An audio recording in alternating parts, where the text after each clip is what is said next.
So mga tol, isang buwan na nga lang po mahigit, magaganap na ang laban ni Naoya Inoue versus Murodjon Akhmadaliev sa Nagoya, Japan, kung saan dedepensahan po ni Inoue sa 5 pagkakataon ng kanyang undisputed super bantamweight world titles. Magkasabay na araw nga po ang laban na yan sa laban ni Canelo versus Crawford. September 14 din po kasi ang laban ni Canelo at Crawford, subalit hindi naman po sila magkakasabay ng oras dahil kung ang laban ni Canelo versus Crawford tanghali magaganap, sa gabi naman mag-uumpisa ang laban ni Inoue at Akhmadaliev. So sa latest update po kay Murodjon Akhmadaliev, nagpakita po ito ng bato-batong katawan. Mukhang talagang pinagandaan ng gusto ni Akhmadaliev ang bigating laban niya na yan kay Inoue. Sa itsura nga po ni Akhmadaliev mga tol, parang hindi siya pang 122 pounds, kundi parang pang mataas na dibisyon lalaban.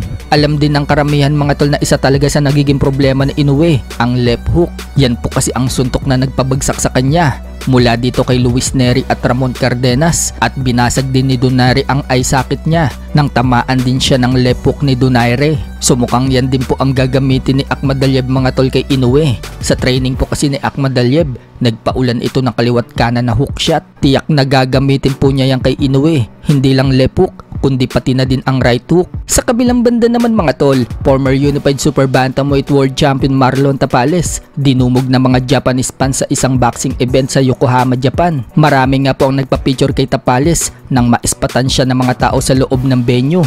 Kilalang kilala nga po si Tapales ng mga Japanese dahil nakalaban nito ang pambato nilang si Inoue. Nasa Japan ngayon si Tapales mga tol dahil isa po siya sa nagsisilbing sparring partner ngayon ni Inoue, paghahanda ni Inoue kay Akhmadaliev.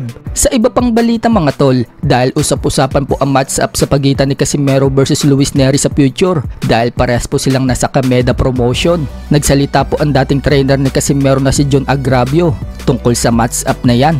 Ayon kay Agravio na makapanayam ito sa YouTube channel ng Bisyosyante, kayang-kaya daw talunin ni Casimero si Luis Nery. Sa mga nag-aalala naman kay Casimero dahil sa 126 pounds na ito lalaban, marami na malalaking kalaban at matatangkad sa 126 pounds kumpara noong nasa 122 pounds pa lang siya. Sinabi po ni John Agravio na pabor pa nga daw kay Casimero kapag malalaki o matatangkad yung kalaban. Mas nahihirapan pa nga daw si Casimero sa maliit na kalaban. Kapag mataas daw yung kalaban ni Casimero, pabor daw yan sa awkward na estilo ni Casimero. Mas maganda nga din daw na sa 126 pounds na lalaban si Casimero dahil hindi na daw ito piga. Bukod dyan, ang walking weight daw ni Casimero, 140 pounds to 150 pounds. Kabisado daw niya si Casimero, kaya walang problema daw sa kanya ang 126 pounds. Kahit nga daw 130 pounds, kayang-kaya daw yan ni Casimero. Pero kung mag-overweight pa din daw si Casimero sa 126 pounds, may problema na daw sa team ni Casimero kapag ganyan. So pasyalan nyo na lang mga tol ang YouTube channel ng Bisyosyante. Marami pa po silang pinag-usapan dyan tungkol kay Casimero. Si Tata dyan sa 126 malakas yan.